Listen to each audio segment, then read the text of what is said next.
नमस्कार, मैं हूं प्रदीप विश्वकर्मा और आप देख रहे हैं आज का मुद्दा। आज के मुद्दे में हम बात करेंगे, क्या देश में होगी शराबबंदी लागू?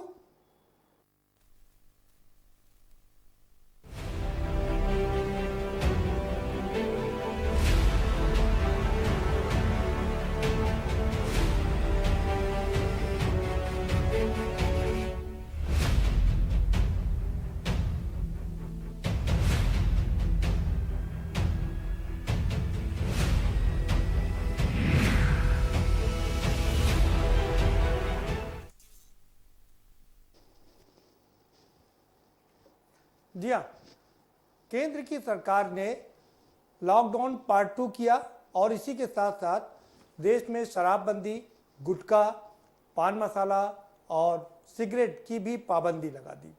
लोगों को उम्मीद थी कि 20 तारीख के बाद शायद इसमें छूट मिल जाए, लेकिन केंद्र की सरकार ने उनकी आशाओं पर तुषारपात कर दिया। और इतना ही नहीं, उन्होंने राज्य सरकार से भी अपील की है कि वो अपने अपने राज्यों में भी इस पर पाबंदी लगा दें।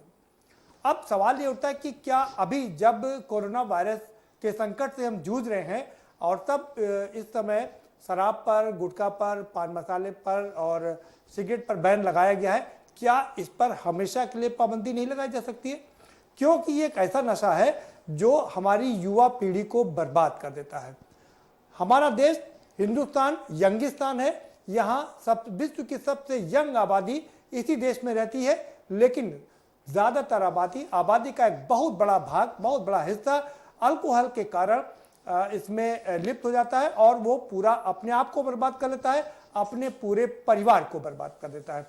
एक अनुमान के मुताबिक करीब 17 करोड़ लोग शराब पीते हैं। अब 17 करोड़ लोग शराब पीते हैं और तो उनके घर की भी बात कर ली जाए तो 17 × 5 से आप अंदाजा लगा लीजिए कि कितने लोग इससे प्रभावित होते हैं।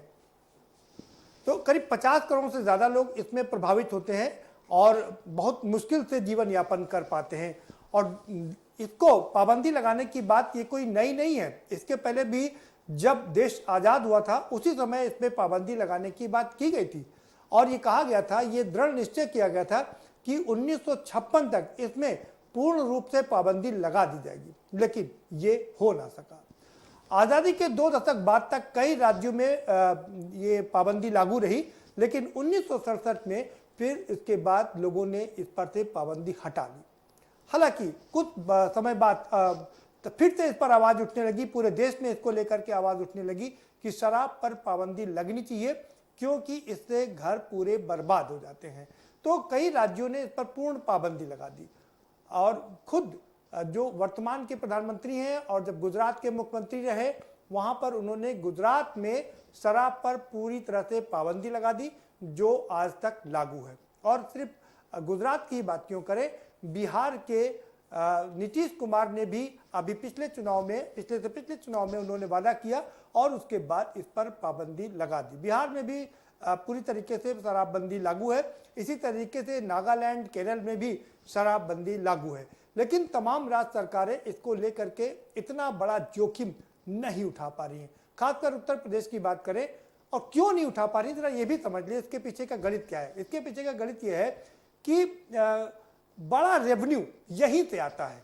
अगर रेवेन्यू के लिहाज से देखा जाए सरकारों का, तो दूसरा बड़ा विभाग ऐसा है जो सरकार को सबसे ज्यादा रेवेन्यू देता है। पहला विभाग है पेट्रोल, जिसमें 15 से 16% या 25% तक की इनकम होती है सरकारों को, और दूसरा विभाग है वो आता है आबकारी विभाग। बात उत्तर प्रदेश की करें तो 5,12,000 करोड़ का अगर यहाँ पर बजट है तो इसका बहुत बड़ा हिस्सा शराब से भी आता है, शराब की बिक्री से आता है। 30,000 करोड़ रुपए का इसमें वो लगाया गया है कि जो रेवेन्यू आएगा 30,000 करोड़ का आएगा। और यही कारण है कि सरकारें मुंह बस इसको पाबंद नहीं कर पाती है, इसकी बंदी नहीं कर पाती है, क्योंकि रेवेन्यू का बड़ा लॉस हो सकता है। लेकिन सवाल उठता है कि क्या सिर्फ रेवेन्यू के लिए हम अपने यंगिस्तान को इस नशेबाजी में झोंक सकते हैं? क्या हम उनको नहीं बचा सकते?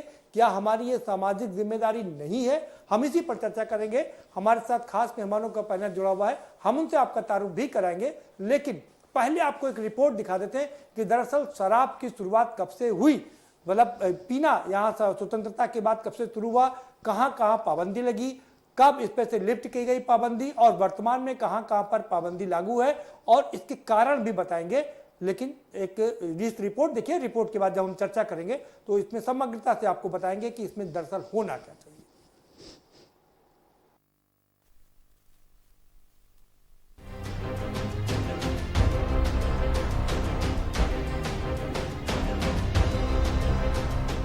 कोरोना संकट के मद्देनजर देश में 3 मई तक के लिए लॉकडाउन बढ़ा दिया गया है।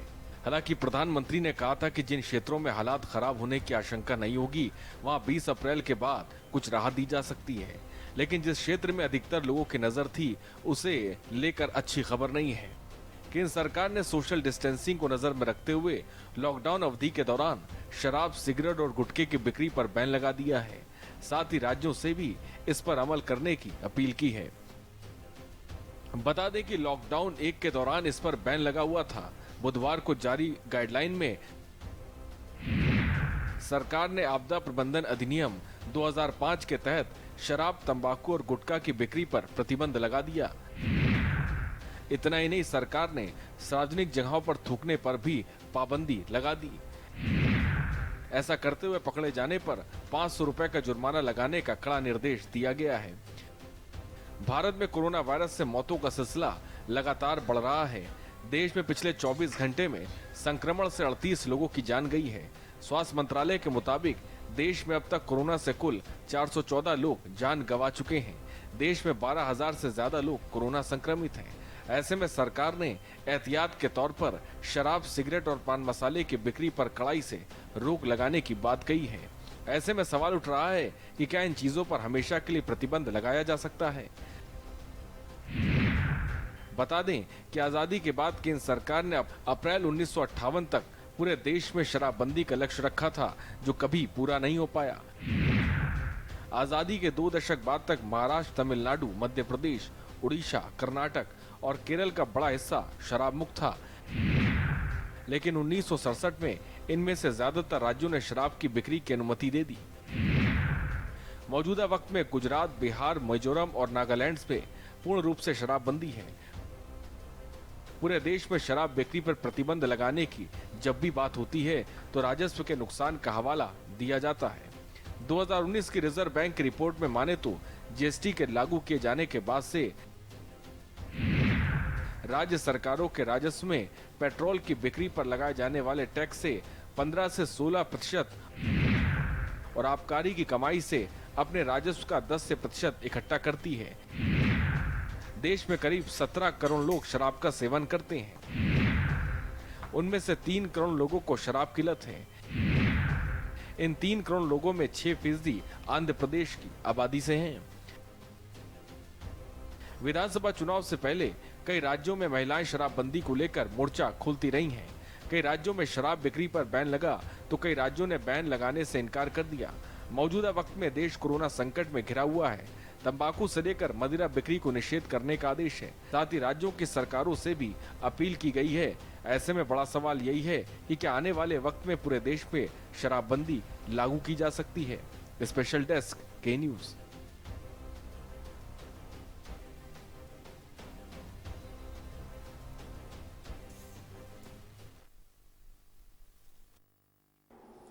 जी हाँ, क्या पूरे देश में लागू होगी शराबबंदी? ये है चर्चा का विषय। और क्यों हम ऐसा कर रहे हैं? क्योंकि हमारा देश यंगिस्तान है और हम अपने यंगिस्तान को कैसे बचाएं, ये एक बहुत बड़ी जिम्मेदारी है। लेकिन दूसरी तरफ जब हम इसकी चर्चा करते हैं तो सवाल ये भी खड़ा होता है कि इतना बड़ा रेवेन्यू आएगा कैसे। इन्हीं सब सवालों के हम जवाब तलाशेंगे और हम बताएंगे कि इसकी जगह पर रेवेन्यू कैसे आ सकता है और कहाँ, जहाँ पर ये बंद किया गया है, शराबबंदी की गई है, वहाँ पर रेवेन्यू कैसे आता है, इसका भी हम पूरा आपको हवाला देंगे। हमारे साथ में खास मेहमानों का पैनल जुड़ा हुआ है। हम उनसे पहले आपका परिचय करा देते हैं। अमित त्रिपाठी हमारे साथ में है, भारतीय जनता पार्टी के नेता हैं, युवा नेता है। स्वागत है आपका अमित त्रिपाठी आपका। और हमारे साथ में शैलेंद्र श्रीवास्तव भी जुड़ चुके हैं। आपका भी स्वागत है शैलेंद्र श्रीवास्तव, वरिष्ठ पत्रकार हैं।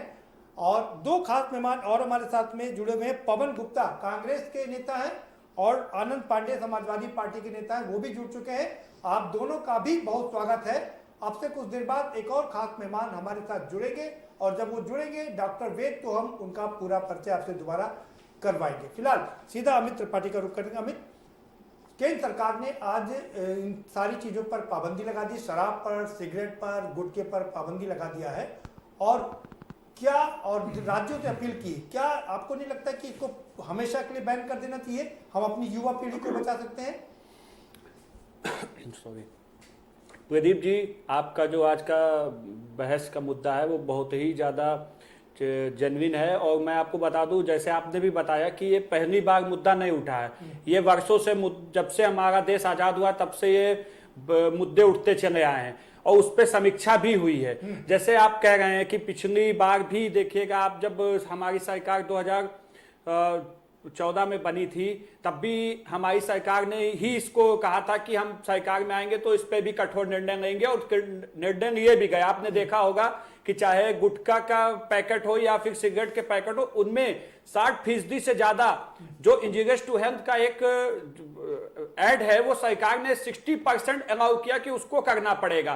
तो सरकारें चिंता कर रही हैं, लेकिन मैं प्रदीप जी इतना जरूर कहना चाहूंगा, जो आपने भी चिंता जताई, सरकार की चिंता यही है कि राजस्व जो कहीं ना कहीं हमारे विकास के बीच में, जो विकास में आएगा, वो कहीं ना कहीं अगर राजस्व में कमी आती है तो वो रोड़ा बनेगा विकास कार्यों में। तो सरकार लगातार समीक्षा कर रही है। हाँ, युवा देश है हमारा, यंगिस्तान है, आप देखिएगा सरकारें लगातार चिंता बनाए हुए, अगर जरूरत पड़ेगी तो आपने देखा कि ये केवल केंद्र के हाथ में नहीं है, सरकारों, राज्य सरकारों के भी हाथ में। और आपने भी बताया कि जैसे गुजरात, बिहार, केरला, इन सब जगहों पे बैन है, तो सरकारें अपने हिसाब से समीक्षा करती हैं और जो उचित लगता है वो निर्णय करती हैं। लेकिन हाँ, हमारा देश यंगिस्तान है, अगर ये कदम उठाए जाते हैं, बैन किए जाते हैं, तो ये एक सराहनीय और पॉजिटिव की तरफ हम लोग आगे बढ़ेंगे। चलिए, हमारे साथ पवन गुप्ता जुड़े हुए हैं। पवन जी, आपकी क्या राय है, क्या शराबबंदी पूरे देश में लागू होनी चाहिए कि नहीं?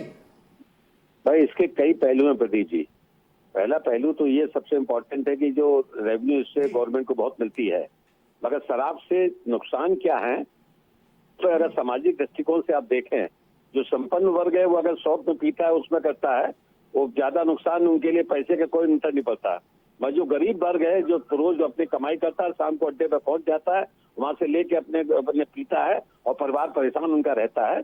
ऐसी स्थिति में जब गरीबों के बीच में जो है शराब का ये हाल है, जैसा आपने बताया कि 3 करोड़ लोग लती, मेरे हिसाब से तो लगभग 10 करोड़ लोग लती हैं, और 17 करोड़ से 20 करोड़ आदमी तो इसमें पीते ही रेगुलर, ये तो उसके आंकड़ों से है।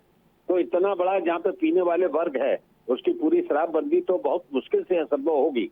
आप देखिए, गुजरात में बंदी है, मगर गुजरात में आप कभी भी जाइए, मैं तो कई बार गुजरात गया हूँ, और मैंने कई बार वहाँ कई लोगों ने पार्टियां अटेंड की, वहाँ खूब खुली शराब चल रही थी, सब अरेंज हो रही थी, पुलिस के द्वारा हो रही थी, पैसा खर्च होकर हो रही थी, बंदी पूरी नहीं थी कहीं।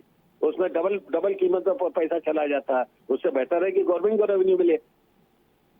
ओवरऑल शराबबंदी होनी चाहिए, कुछ क्षेत्रों में तो विशेषकर जहाँ पे गरीब तबका है, उससे उनके गरीब तबके की पूरी कमाई शराब में चली जाती है, उनके परिवार को कुछ नहीं मिलता है।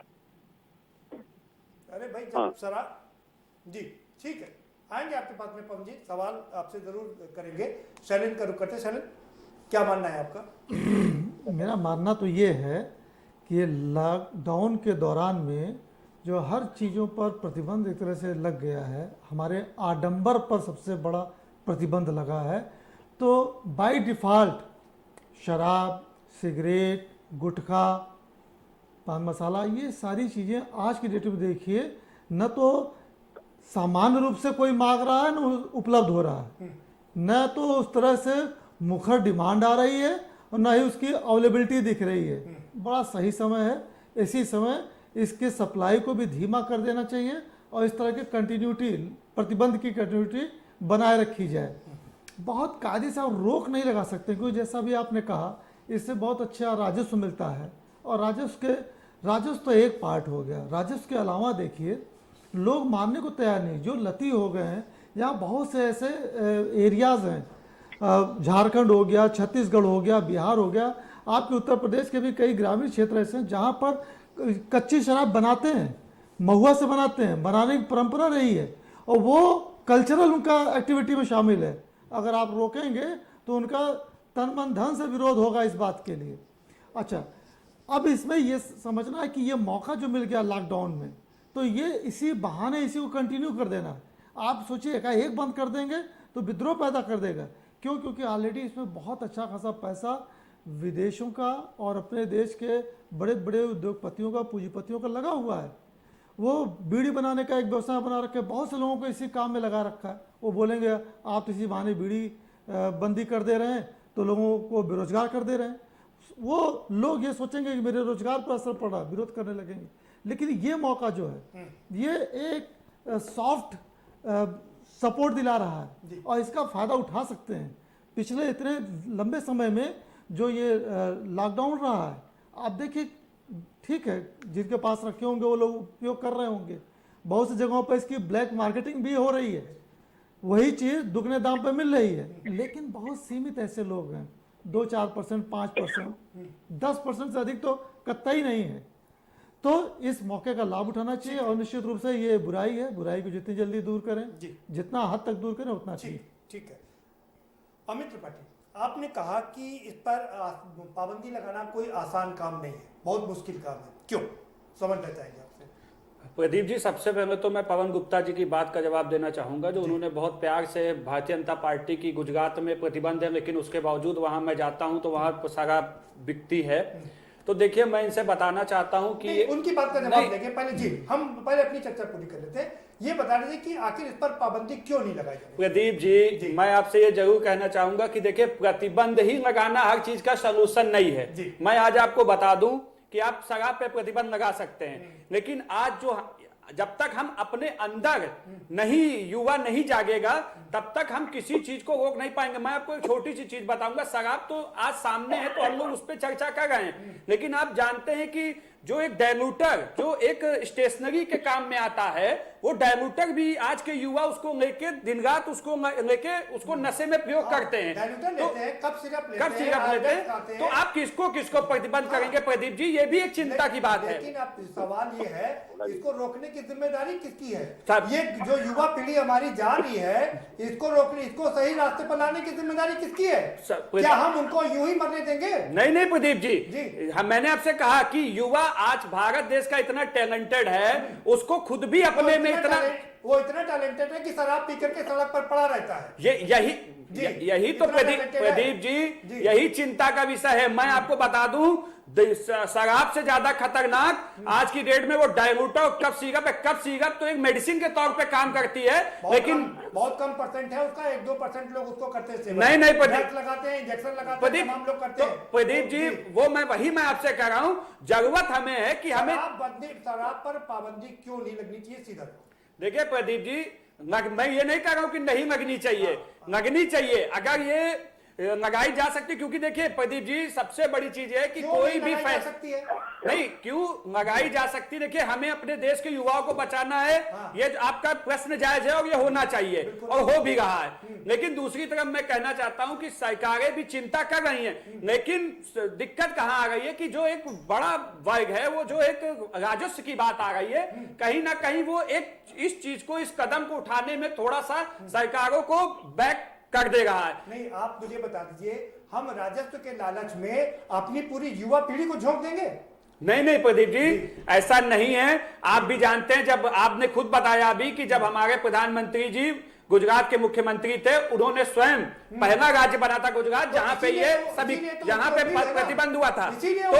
तो मैंने आपसे कहा ना, जो आप उम्मीद कर रहे हैं, आपने जो उम्मीदें की हैं, वो आज अभी तक मोदी जी की सरकार ने पूरी की है और इस पे भी कार्य हो रहे हैं। जरूरत पड़ेगी तो बैन करने में सरकार पीछे नहीं हटेगी और बैन किया जाएगा और बैन किया जाना चाहिए। हम लोग इसके पक्षधर नहीं है, लेकिन उसकी एक समीक्षा होगी, एक कोई बड़ा डिसीजन होता है, उसको रिव्यू किया जाता है। सारी चीजों के बाद जरूरत पड़ेगी तो मैं आपसे कह रहा हूं कि ये होगा। ठीक है, पवन जी का रुख करते हैं। पवन जी, आपने कहा कि बड़ा मुश्किल है इस पर पाबंदी लगा पाना। सर, 60 साल तक सरकार आपने चलाई, 58 तक इसमें पाबंदी लगाने की बात की गई थी, आपने नहीं किया।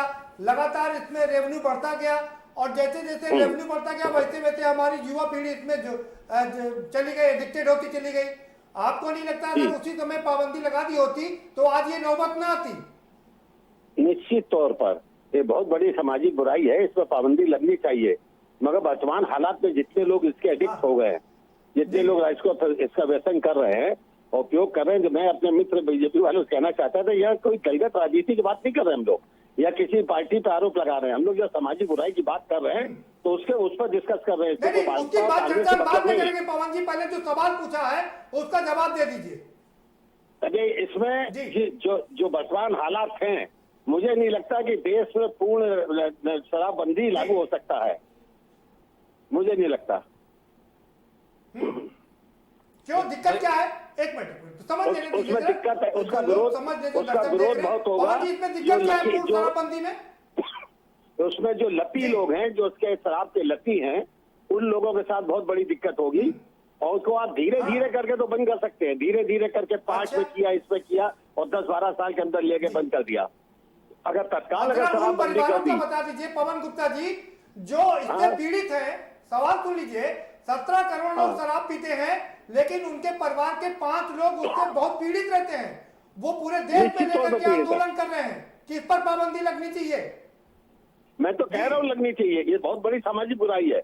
मगर सामाजिक एक जैसे आपने दहेज की प्रथा है, सबने कहा दहेज खत्म होना चाहिए और पूरा कानून बन गया, पूरा देश लागू, हर आदमी उसको मानता है। क्या दहेज खत्म हुआ क्या? मेरा कहना ये सामाजिक बुराई है, इसको खत्म करने में सरकार को बहुत प्रयास करना होगा और इसको करना चाहिए, मगर बहुत मुश्किल है। ये मेरा कहना। आपने क्यों नहीं किया ये? अगर बुराई उसी समय समाप्त हो जाती तो आज ये बढ़ के कैंसर का रूप न लेती। नहीं ले पाए। इसको हिम्मत इसको इस तरह पूरी तरह बंदी करने की हिम्मत सरकार ही नहीं कर पाई। जी। नहीं, क्यों नहीं कर पाई सरकार? मैं वही जानना चाह रहा हूं आपसे ना। रेवेन्यू का लालच भी रहा लोगों को। रेवेन्यू बहुत बड़ा फैक्टर है इसमें। उत्तर प्रदेश में आप देख लीजिए, 5,23,000 का पैसे बजट के है, लालच में आप अगर अपनी 10% देश को- भी होता तो 52,000 करोड़ हो गया। पवन गुप्ता जी, हैं? पैसे के लालच में आप देश को इस तरह से बर्बाद होते देख सक पाएंगे? हमारी युवा पीढ़ी नहीं। बर्बाद हो रही है, आप उसको देख पाएंगे? कतई नहीं सहमत है। सड़कों पर पड़ी रहती है हम खुद कह हमारी रहे युवा हैं। पीढ़ी। मैं तो जी। कह रहा हूँ ये सामाजिक बुराई खत्म होनी चाहिए। इसकी बहस कहीं है ही नहीं, और हालत वो होनी चाहिए।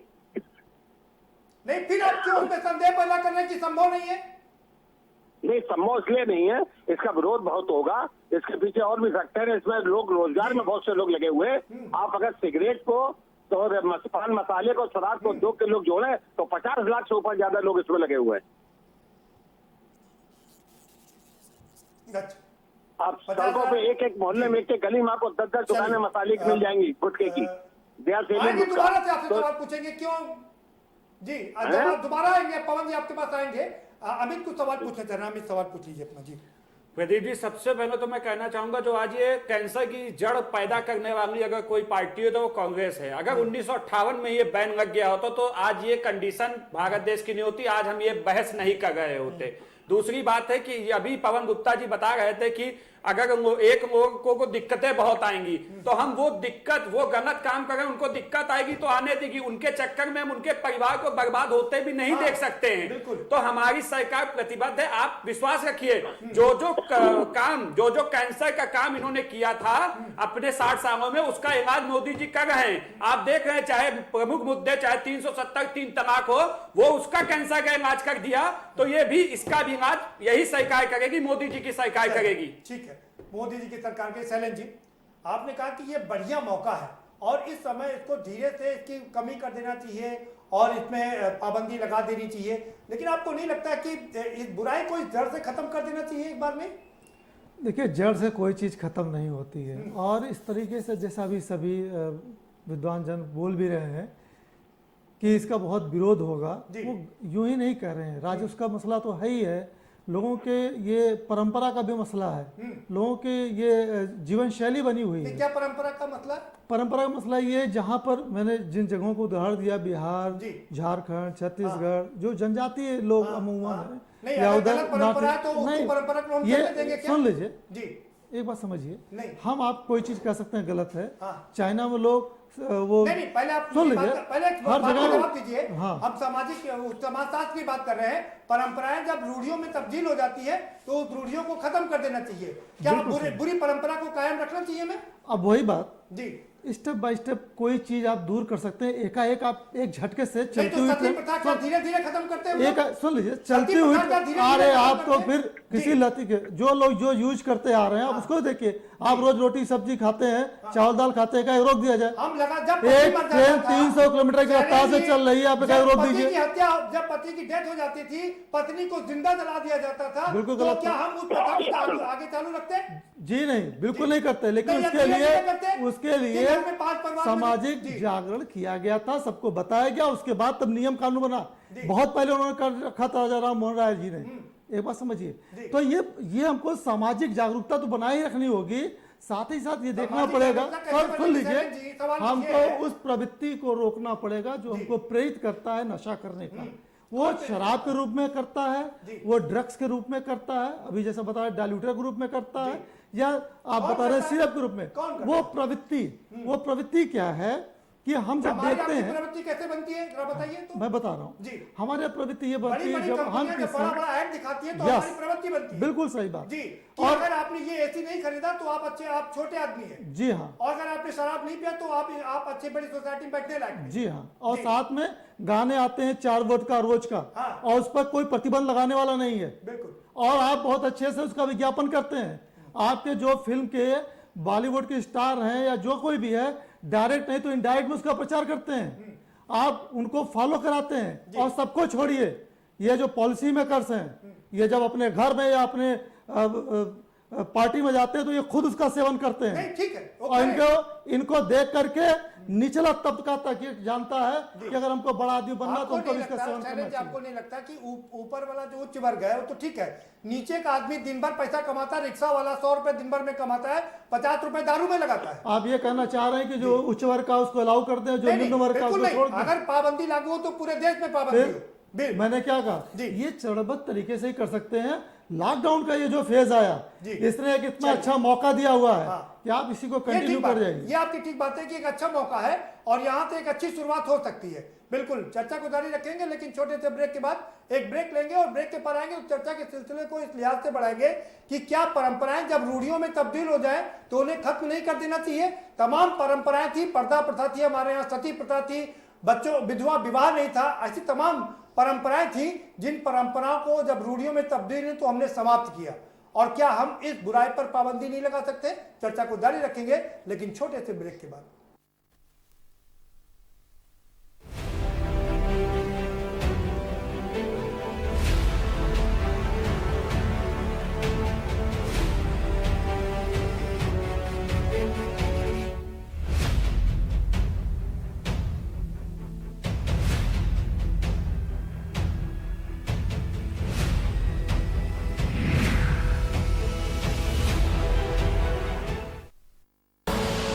आप देख रहे हैं के न्यूज, खबरों का सारथी।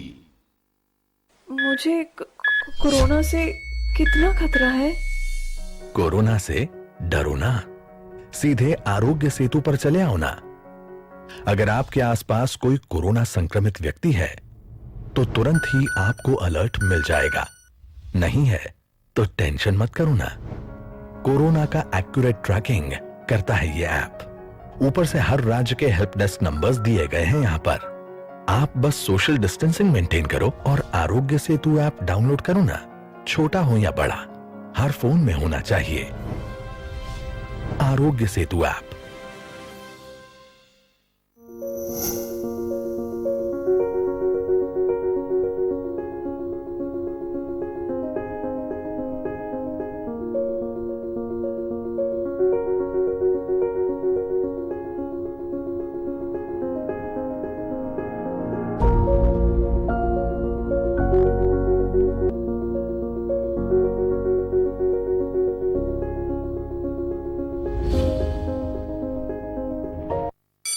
Mount Litra Z School, Unnao, #1 in academics, #1 in sports, best teachers, best result, smart classroom, best transport facility, world class infrastructure के साथ Mount Litra Z School, Unnao।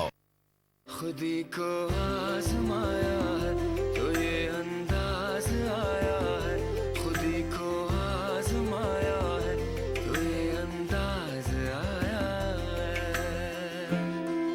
तुम में भी मैं हूं, शुद्ध प्लस पान मसाला। आप देख रहे हैं के न्यूज, खबरों का सारथी।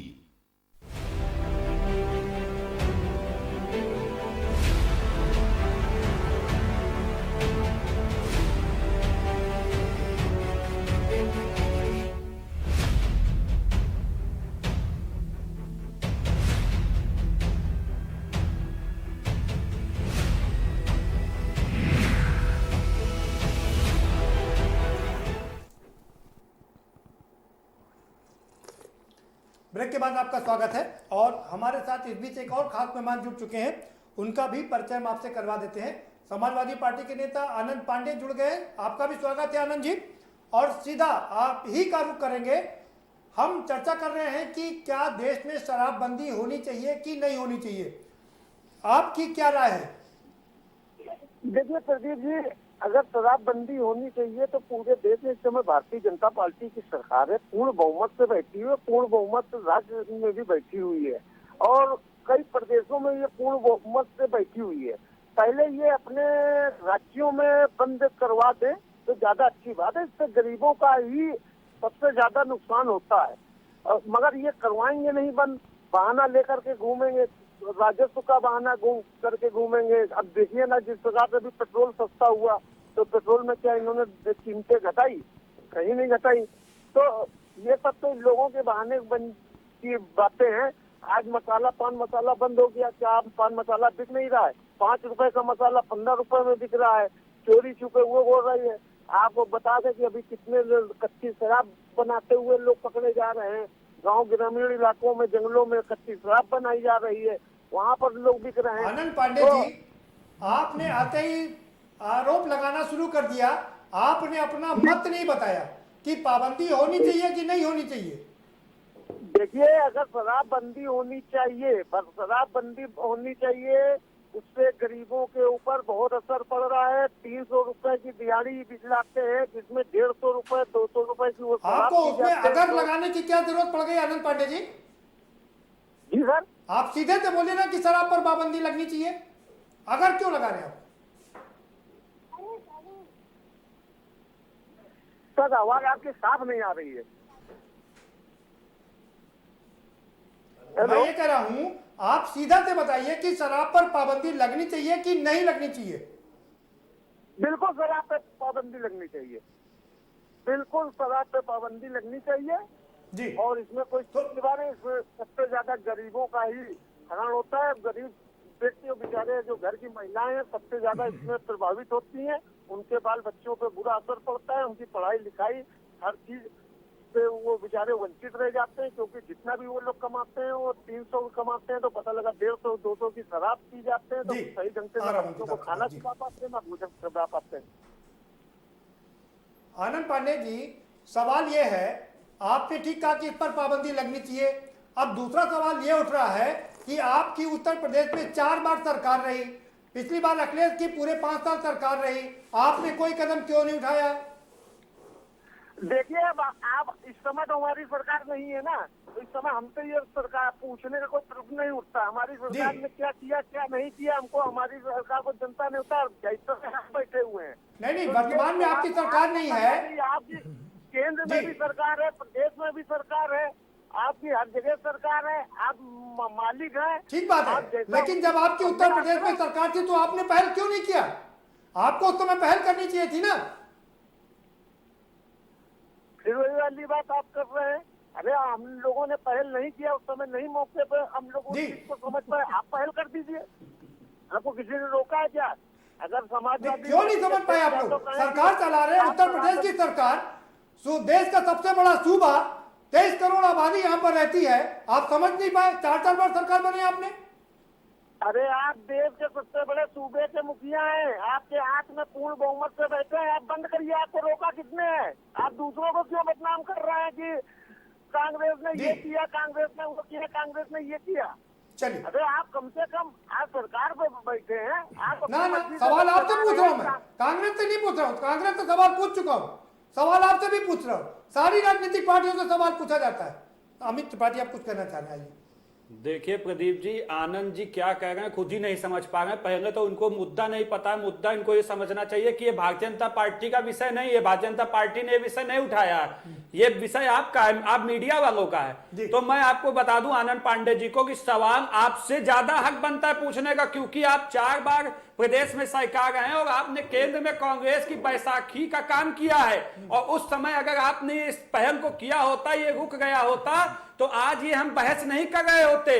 प्रदीप जी, मैं आपको एक चीज और बता दूं, 22 मार्च 2017 को जब हमारे मुखिया योगी आदित्यनाथ जी ने विधानसभा में अपना पहला भाषण दिया था, तभी उन्होंने अंदेशा कर दिया था कि कुछ बड़ा बंद होने वाला है। तभी से कयास लगाए जा रहे हैं कि कुछ बड़ा बंद होगा। और मैं आपको बता रहा हूं 5 साल होते होते कोई इस पे ठोस कदम आ जाएगा। देखिए 3 साल गुजर गए, प्रदीप जी निकल गए। प्रदीप जी 3 साल निकल गए। 3 सालों में बहुत काम। देखिए एक कोई फैसला होता है तो सरकार को चिंता करनी पड़ती है, अगर मैं इस फैसले को बंद करना है तो इसका रेवेन्यू हमें कहां से आएगा, तो उसकी भी चिंता सरकार को करनी होती है। उसके बाद ही कोई ठोस फैसला होता है। सवाल पूछता हूं, रेवेन्यू के कारण हम अपनी युवा पीढ़ी को नशे में झोंक देंगे? प्रदीप जी, मैंने आपसे पहले भी ये चीज कही कि युवा पीढ़ी को हम कहीं पे भी नहीं झोंक सकते हैं। ये सरकार भी इसकी चिंता बना रही है। आप देख रहे हैं लगातार, चाहे आज आप थिएटर में जाइए, चाहे कहीं भी जाइए, तो उस पर एक बड़ा बड़ा एड भी सरकार दे रही है, लोगों को चेता भी गई है। आप सुन लीजिए, एड क्या देती है? एक तरफ शराब पीने के लिए उत्साहित किया जाता है और दूसरी तरफ शराब और मद्य निषेध का विभाग खोल दिया जाता है। अनफॉर्चुनेट है, दोनों विभाग चल रहे हैं, लेकिन एक विभाग बहुत फल फूल रहा है, दूसरा विभाग डंप होकर के। प्रदीप जी, आप पहले की बात मैं नहीं करता हूं। आज आप टीवी पे कोई ऐसा इसको लेकर दारू का कोई भी ऐड नहीं आ रहा है, और सरकार लगातार सचेत है, लोगों को सचेत कर रही, जागरूक कर रही है कि दारू ये पीने से हमारी सेहत को कितना ज्यादा नुकसान है। तो सरकार चिंतित ऐसा नहीं है। लेकिन हाँ, मैं इतना जरूर कहना चाहता हूं कि ये जो कैंसर बना दिया, अगर ये पहले की सरकारें अगर इसको रोक देती तो आज ये कैंसर उत्तर प्रदेश देश में कहीं भी ना होता। भाई इससे पहले कि आपकी सरकार नहीं थी, इससे पहले भी आपकी सरकार प्रदीप जी हमारे हाथ, सुनिए, हमारे 60 सालों से जो सरकार यहाँ पे थी, जब आप एक कैंसर को, अगर 60 साल सरकार कांग्रेस की थी तो कम से कम 12 से 13 साल सरकार आपकी भी हो। प्रदीप जी जब एक प्रदीप जी जब कैंसर बढ़ जाता है तो वो छोटी मोटी दवाइयों से नहीं ठीक किया जाता है, उसमें ऑपरेशन करना पड़ता है। और ऑपरेशन लगातार इस सरकार में हो गए हैं। मैंने आपको पहले भी बताया, 370 हो, 3 तलाक हो, राम मंदिर हो, इस पे सरकार ने काम किया। तो उसके सामने ये शराबबंदी कोई वो नहीं है। सरकार को चिंता है और सरकार समय आएगा तो इस पे भी फैसला करेगी। ठीक है, पवन जी करो। पवन जी, आप कह रहे हैं कि बहुत मुश्किल है इस पर पाबंदी लगा पाना, क्योंकि बड़ा रेवेन्यू इसमें से आता है। हम आपको बता रहे हैं कि एक बहुत बड़ी बुरी बीमारी थी, बुराई थी, सुन लीजिए, और वो बुराई थी लॉटरी की। हर आम आदमी लॉटरी खेलता था, तमाम लोग आत्महत्या करते थे, घर के घर तबाह बर्बाद हो जाते थे। पाबंदी लगी ना उस पर? आज पूरे देश में लॉटरी तो नहीं चल रही है ना? जब उस पर, उस बुराई पर पाबंदी लग सकती है तो इस पर क्यों नहीं? देखिए, जो शराब के, आपको अगर पूरा स्पष्ट आकलन करें, आपको ये देखना पड़ेगा कि इसके समाज पर प्रभाव क्या क्या है। ये क्राइम तो है नहीं, ये सामाजिक बुराई है। इसको करने के देखिए, ये सिगरेट और तंबाकू ये जानलेवा बीमारी लाती है। समाज में प्रभाव में दुष्प्रभाव है पवन जी। हैं जी, क्या कह रहे हैं?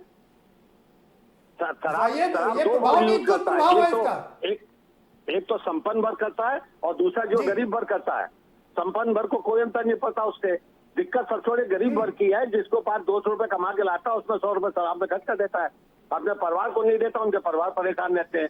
ये बड़ी सामाजिक बुराई है, इसको दूर करना पड़ेगा। इससे पहले मैं एक बात अपने बीजेपी की जो मित्र बैठे हैं, त्रिपाठी जी जो कहना चाहूंगा, बहुत देर से कांग्रेस और बीजेपी कर रहे हैं। हमने कहा था दलगत राजनीति ना करें।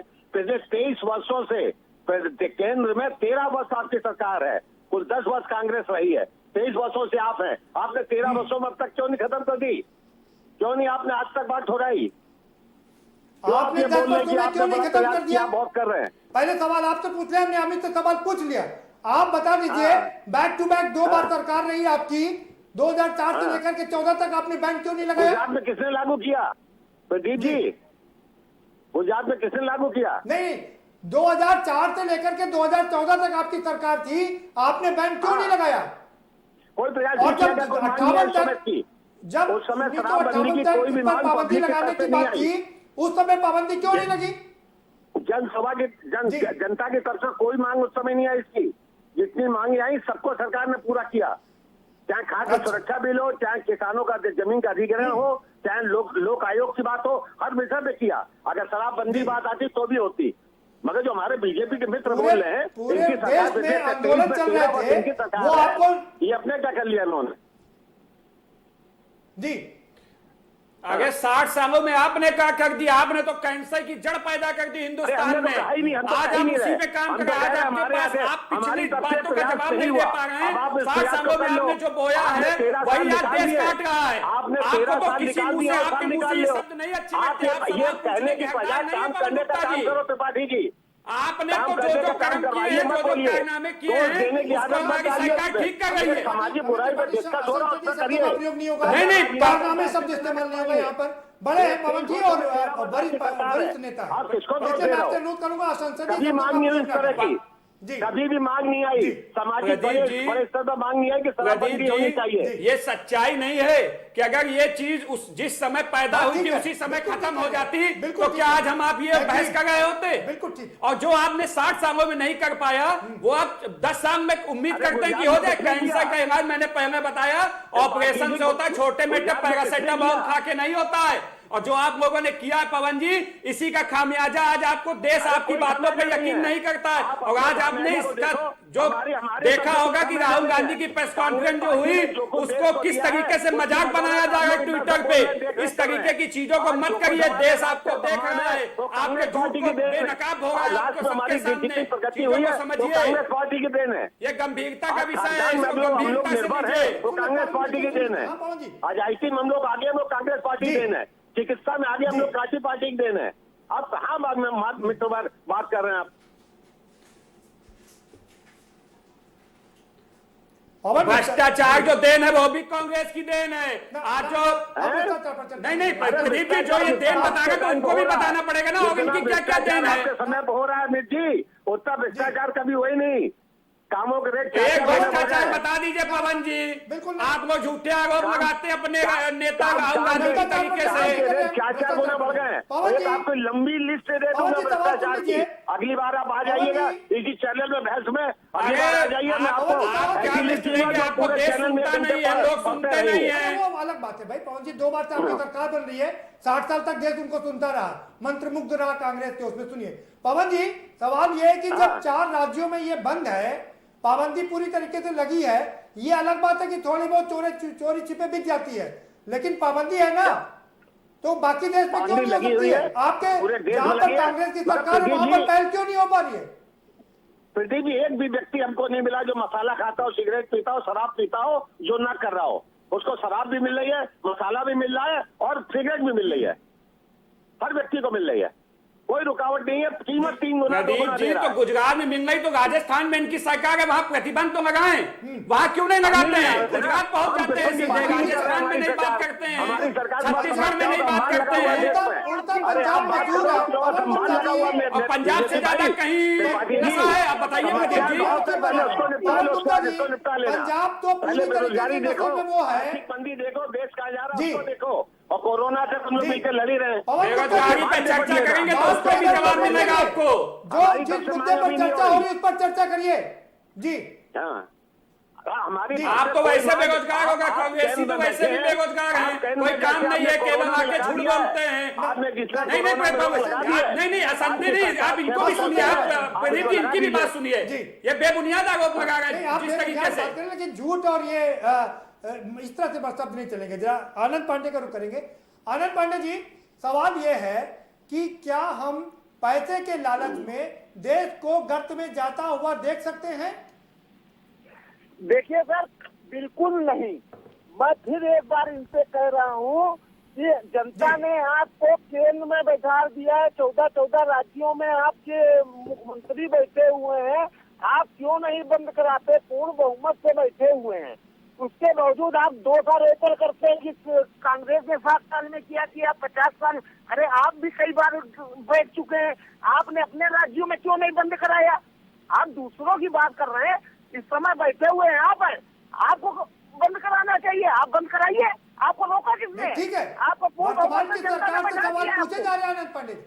सवाल ये है, उत्तर प्रदेश, जो सवाल मैंने आपसे पूछा था, उत्तर प्रदेश के साथ साथ आपने केंद्र में लगातार सरकार के सहयोगी रहे हैं, कांग्रेस को सपोर्ट करते रहे हैं, क्यों नहीं तब मांग किया कि इस पर पाबंदी लगा दी जानी चाहिए? देखिए, जहाँ पर राष्ट्र अरे हित की प्रदीप बात जी, आई प्रदीप जी, और ये प्रदीप लोगों जी, ने कांग्रेस इनकी की सरकार को गिराने जी, की कोशिश जी, पवन करी, जी। वहाँ पर समाजवादी पार्टी ने कांग्रेस का साथ दिया, क्योंकि इसका बोझ जनता के ऊपर न आए। समाजवादी हमेशा सही दिशा में ही काम करते हैं, ऐसा कोई बात नहीं है। मगर मैं कह रहा हूँ, आज शराबबंदी की जनता पर बात बोझ आ है, जाता अगर आप शराबबंदी उसकी कर बात देते है, तो। तो केंद्र जी। सरकार बैठी हुई है पूर्ण बहुमत से। अभी कांग्रेस नहीं पूर्ण बहुमत से बैठी रही है, केंद्र सरकार हाँ। पूर्ण बहुमत से बैठी हुई है।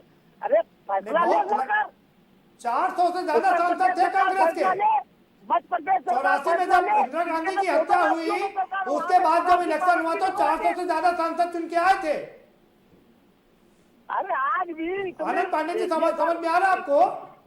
इतनी बंदी के बाद आज भी शराब बिक रही है। फर्क इतना है कि 3 गुना 600 रुपए की बोतल 1600 की बिक रही है। मसाला 5 रुपए का मसाला 15 रुपए में बिक रहा है। अरे काला बाजारी भी ये लोग खुद करवा रहे हैं, ये लोग काला बाजारी खुद करवा रहे हैं। चलिए, काला बाजारी पर नहीं जाएंगे। पवन जी कुछ कहना चाह रहे हैं? ठीक है, जो प्रश्न अभी अपनी त्रिपाठी जी हमसे पूछ रहे थे कि आपकी राजस्थान में सरकार है, आपकी 15 वर्ष सरकार लगातार रही, झारखंड में, छत्तीसगढ़ में 15 वर्ष आपकी सरकार लगातार रही, आपने क्यों बंदी करा दी? अब बहुत बड़े उसमें मांग के पूरा कराना चाहते थे, क्यों नहीं बंदी कराई? जवाब दीजिए त्रिपाठी जी। प्रदीप जी, पवन जी नहीं सुनते हैं तो दूसरी बात है, मैंने आपको शुरुआत में ये चीज कह दी कि सरकार की चिंता जायज है, सरकार चिंता करे। कहीं ना कहीं वो जो रेवेन्यू का सिस्टम आ रहा है उसकी वजह से सरकारें कदम नहीं उठा पा रही है। मैंने सबके लिए कहा, 15 वर्ष चाहे आपकी हमारी राजस्थान में सरकार रही, 15 वर्ष आपकी छत्तीसगढ़ में रही, क्यों नहीं बंद करा दिया आपने? कि अगर ये चीज क्यों नहीं बंद करा दिया? ये समस्या अगर उसी समय खत्म हो गई होती तो आज हम इस पे बहस नहीं कर रहे होते और आज हम एक सकारात्मक तरीके से आगे होते कोई विषय पे। लेकिन कहीं ना कहीं पवन जी से मैं फिर से कहना चाहता हूँ, चाहे हमारी सरकार हो चाहे आपकी सरकार हो, ये बहस उस पे नहीं है, बहस उस पे है कि अगर हम इसको बंद करते हैं तो उसका जो राजस्व का जो घाटा होगा वो हम कहाँ से पूरा करेंगे? अब राजस्व पर बात कर लेते हैं। आ रहा हूं पवन जी आपके पास। जी, आपने को देखना नहीं आ रहा हूं पवन जी आपके पास आऊंगा। जरा शैलेंद्र जी का रुख कर लेते हैं। जी, आ रहा हूं आपके पास में। शैलेंद्र जी, ठीक है। बहुत बड़ी बात है कि कह रहे हैं कि सबसे ज्यादा रेवेन्यू आता है, दूसरा सबसे बड़ा डिपार्टमेंट है रेवेन्यू देने का। सवाल वही है कि क्या पैसे लेने के लिए, रेवेन्यू बढ़ाने के लिए हम अपने युवाओं को, अपने देश को गलत दिशा में ले जा सकते हैं? बिल्कुल नहीं। और ये ठीक है, एक इससे अच्छी खासी राजस्व की प्राप्ति होती है, लेकिन अगर केवल उत्तर प्रदेश के ले लें 5 लाख से अधिक का इसका एनुअल बजट है जी, और जैसा बता रहे हैं 30,000 करोड़ रुपए से आय आनी है, तो 8% 6% करीब हुआ जी। इतना बड़ा भी नहीं है कि हम युवाओं को बचाने के लिए, भविष्य बचाने के लिए हम इसका परित्याग न करें। नहीं, इससे पहले हम लोग लॉटरी पर बैन लगा चुके हैं। लॉटरी पर लॉटरी सक्सेसफुली से बैन लगा चुके हैं। सरकार को करोड़ों रुपए का, अरबों रुपए का फायदा होता था। यस, जी। तो ये कर सकते हैं, लेकिन फिर भी अगर सरकार नहीं कर रही है, केवल राजस्व का मसला नहीं है, कुछ और भी बात है जो इसका वो इम्पैक्ट है जिसको हमें सोचना पड़ेगा। जैसे जनता में तो ठीक है, हम गरीब अमीर की बात करते हैं कि इस पर रोक लगा दो, इसको क्यों नहीं रोका। आप बताइए, डिफेंस में, हमारी मिलिट्री में इसकी सप्लाई होती है, उसमें किसने रोका है? किस लिए उसमें बांटा जाता है? और बहुत कायदे से जो लोग बॉर्डर एरिया पे हैं थोड़ी देर के लिए मान सकते हैं कि ठीक है ठंडक से बचाव के लिए है, लेकिन जो बाकी एरियाज में, दूसरे तमाम लेकिन जो बाकी एरिया में, क्या शराब से ठंडक जाती है क्या? अब एक बात कर रहे हैं जिससे थोड़ी देर के लिए मान लीजिए, तो उनके लिए तो थोड़ी देर के लिए बात कर सकते हैं, लेकिन क्या कर रहे हैं कि डिफेंस में, चाहे वो नेवी हो, आर्मी हो, चाहे एक सवाल हमसे आपसे और समझना चाहेंगे, अगर रेवेन्यू का इतना बड़ा मॉडल है तो 4 राज्यों में शराब पर पाबंदी लगा दी गई, क्या उनको रेवेन्यू का लॉस नहीं हो रहा है? बिल्कुल सही बात जी, बिल्कुल उनका लॉस हो रहा है, लेकिन उनके ऊपर कोई असर नहीं पड़ रहा। और एक बात हो, स्मगलिंग को आप रोक नहीं सकते, हमेशा से रहा है। किसी चीज की कहीं पर अगर डिमांड है तो किसी न किसी रूप में उसको लोग पूरी करने का प्रयास करते हैं, आप बहुत बांध करके नहीं रख सकते। अब जैसे देखिए, गुजरात में आपने बताया वहाँ बंदी है, लेकिन इन जनरल नहीं रहा। हाँ। इन जनरल कोई चोरी लेकर छुपे नहीं। लोग कह रहे हैं, लेकिन वो तो अपराध की श्रेणी में आता है ना, जो पकड़ा जाता है वो जेल जाता है। राजस्थान में 8 बजे तक बंद हो जाता है और उसके बाद इन जनरल नहीं मिलता, लेकिन अगर किसी को लेना है तो मिल ही जाएगा। ये तो आप देखिए, हमें कोशिश ये करनी होगी, देखिए कि हमें उस प्रवृत्ति पर ही रोक लगानी पड़ेगी जो हमको नशा करने के लिए प्रेरित करती है, या हमें नशे का जो डेस्टिनेशन दिखाती है कि ये मंजिल है, ठीक है, वहां पर ध्यान देना पड़ेगा। पवन जी, आप ही के पास आ रहा हूं। 4 राज्यों में शराबबंदी है, तो पूरे देश में क्यों नहीं हो सकती? क्या 4 राज्यों को राजस्व का नुकसान नहीं हो रहा है? नहीं, बिल्कुल हो रहा है। और अगर पूरे देश में बंदी अगर संभव हो तो हर हालत में केंद्र सरकार को करना चाहिए, और इनकी राज्य सरकारें में कई जगह पहले उसमें इम्प्लीमेंट करें, नहीं पूरे संभव देश में लागू करें। आपको नहीं लगता कि संभव नहीं है क्या? हैं जी, क्या कह रहे हैं? नहीं, आप वर्तमान में साथ हैं, लेकिन भविष्य में आपकी सरकार होगी तो क्या आप इस पर पाबंदी लगाएंगे? नहीं, निश्चित रूप से लगाएंगे। अगर एक बात तो क्लियर है कि बहुत बड़ी सामाजिक बुराई है, इसमें शराबबंदी होनी चाहिए। इसके लिए जो स्ट्रांग विल पावर है वो राजनीतिक दलों ने अभी तक नहीं दिखाया, चाहे वो कांग्रेस हो, चाहे भाजपा हो, चाहे कोई भी दल हो। और इसको अगर दिखाते हैं तो इसको दिखाना चाहिए, इसमें सबको साथ खड़े रहेंगे और होना चाहिए। आपको एक चीज बता दें, जो आप लोग रेवेन्यू मॉडल की बात कर रहे हैं ना, सुनिए, आप जो रेवेन्यू मॉडल की बात कर रहे हैं उसका मैं रिसर्च बता देता हूं। बिहार में जब शराबबंदी की गई और बिहार में जब पैसा जो बचा शराबबंदी का, जो लोग शराब पीने के लिए पैसा खर्च करते थे, उन लोगों ने दूध, दही, मक्खन पर पैसे खर्च करने शुरू कर दिए। सरकार की आय दोगुनी हो गई। तो ये कहकर मत भरमाइए कि इससे रेवेन्यू मॉडल खराब हो जाएगा। पैसा लोग खर्च करेंगे ही। हाँ जी, जब खर्च करना है तो खर्च करेंगे। जब पैसा शराब से बचेगा तो परिवार की जरूरत पे खर्च होगा, और परिवार की जरूरत में दूध, दही, मक्खन सबसे पहले आता है, होगा ना? बच्चों को परिवार भी बचेगा। परिवार में जो कत्ल होते हैं, परिवार में जो फूंक दी जाती, महिलाएं जला दी जाती, वो भी बचेगा। हाँ, वो भी बचेगा। शराब के नशे में पूरा परिवार तबाह हो जाता है। बिल्कुल निश्चित तौर पर बहुत बड़ी सामाजिक बुराई है, तो पहली बात आपसे कह रहे हैं बंद होना चाहिए। मगर इसमें देखिए, जो संपन्न वर्ग है उसका दूसरा भी आकलन करिए। जो संपन्न वर्ग जो पीता है उसका क्या नुकसान है? भाई, संपन्न वर्ग पिए या गरीब वर्ग पिए, शराब तो सर बुराई तो बुराई है ना, बुराई तो बुराई है। उसमें संपन्न वर्ग और निम्न वर्ग, मध्यम वर्ग की क्या बात है? अमित त्रिपाठी, रेवेन्यू मॉडल की हम बात कर रहे हैं, और रेवेन्यू मॉडल ये 4 आ रहा। पवन जी, बात हो गई आपसे, आऊंगा दोबारा से, आ रहा जी, ठीक है, आऊंगा। अमित त्रिपाठी, रेवेन्यू मॉडल की हम बात कर रहे हैं। हमने बताया कि कैसे रिसर्च ने बताया है कि जब जिस प्रदेश में शराबबंदी है वहां के लोगों ने दूसरी चीजों पर पैसा खर्च की तरफ बढ़ा दिया, और उनका जो खर्च है ना वो ज्यादा बढ़ गया। नहीं प्रदीप जी, आपकी बात बिल्कुल सही है। अगर शराबबंदी होती है तो जो पैसा इस शराब में जाता था वो कहीं ना कहीं परिवार के काम आएगा, परिवार के लोगों में, बच्चे बूढ़ों सब में काम आएगा। तो सरकार भी, मैं आपसे ये कहना चाहता हूं कि देखिए, सरकार लगाए, और सरकार ऐसा नहीं है कि इस पे चिंता नहीं कर रही है। मैं आपसे फिर कह रहा हूं, सरकार लगातार समीक्षा कर रही है, और अगर इस पे बड़ा निर्णय होगा तो ये सवाल मैं नहीं उठा रहा हूं अमित, क्योंकि केंद्र सरकार ने फिलहाल बैन लगा दिया। जी। तो प्रदीप जी, आप देख रहे हैं, अगर बैन लगा दिया है तो हो सकता है कि आगे इसको ही कैरी ऑन कर दे सरकार। तो ये कोई रास्ते नहीं बंद हैं, सरकार भी चिंता बनाए हुए है। अगर जरूरत पड़ेगी, मैं आपसे बार बार कह रहा हूं, तो आप देखिएगा कि सरकार ये कदम जरूर उठाएगी, क्योंकि युवाओं से और अपने देश के स्वास्थ्य से कोई खिलवाड़ नहीं किया जाएगा। और एक चीज प्रदीप जी मैं जरूर कहना चाहूंगा आनंद पांडे जी की बात पे, उनको मैं धन्यवाद कहना चाहता हूं कि उन्होंने कहा कि उत्तर प्रदेश में अवैध जो शराबें बंद है उसके बावजूद जो बिक रही हैं उस पर लोग पकड़े जा रहे हैं। तो मैं ये कहना चाहता हूं कि कम से कम उन्होंने माना तो कि हमारी सरकार कार्रवाई कर रही है, उनको गिरफ्तार कर रही है। उनकी सरकारों में पकड़ा ही नहीं जाता था, उनके यहाँ खुद ही वो पैसे भेजे जाते थे, उसकी कमीशन खोरी होती थी। हम रेवेन्यू मॉडल की बात करें, आनंद पांडे जी, हमने जो बताया, रेवेन्यू मॉडल बताया, रिसर्च बताता है, क्या आप उससे इत्तेफाक रखते हैं? क्योंकि जब व्यक्ति शराब नहीं पीता है उसका परिवार एकदम खुशहाल रहता है, और फिर वो ज्यादा पैसे खर्च करता है, सरकार का रेवेन्यू डबल हो जाता है। नहीं, बिल्कुल प्रदेश जी, आपने तो 100% पूरी सत्य बात बताई है, क्योंकि जो पैसे मिसयूज वो व्यक्ति अकेले अपने शराब पे अपने दोस्तों यारों के संग में खर्चा कर देता है। अगर वही पैसे उसकी बचत में होता तो वो अपने परिवार में, अपने बच्चों में, बाल बच्चों में लगाएगा। जिससे उसके बच्चों की अच्छी शिक्षा मिल पाएगी जी और लगता है उनसे संबंध अपने बच्चों को अच्छे से गया है। खिला पिला हम फिर देगा। से उनसे जुड़ने की इसमें कोशिश कोई करेंगे शक नहीं, आनंद जी से। और इस बीच साइलेंट का रुक कर साइलेंट, जो मैंने बताया परफेक्ट रिसर्च आई है। बिहार में जब से शराबबंदी हुई है वहां के लोगों ने दूसरी चीजों पर पैसा खर्च करना बढ़ा दिया है और सरकार की रेवेन्यू का इनकम भी बढ़ गई है। हाँ, ये प्रवृत्ति होती है जी। जैसे जो लोग शराब पीते हैं तो उनको ये कुछ पीने को मिलना चाहिए, तो उनको एक फील आती है। जी। जैसे जो लोग सिगरेट पीते हैं इसीलिए उसके जगह पर इलेक्ट्रॉनिक सिगरेट आई कि वो एक जो उनकी खींचने की एक छुट्टा मारने की प्रवृत्ति है वो पूरी होती रहेगी।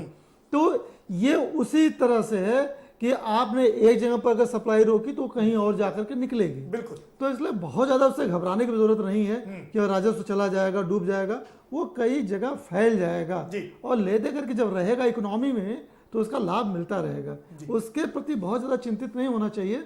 इसके अलावा के जो बाकी और कारण हैं उस पर भी हमको ध्यान देना होगा, क्योंकि शराब, सिगरेट, गुटखा ये माध्यम है। इनके साथ ही साथ ये तो वो चीज़ें जिनको सरकार ने एक तरह से वैध करार दे रखा है और अपने संरक्षण में बिक्री कराती है।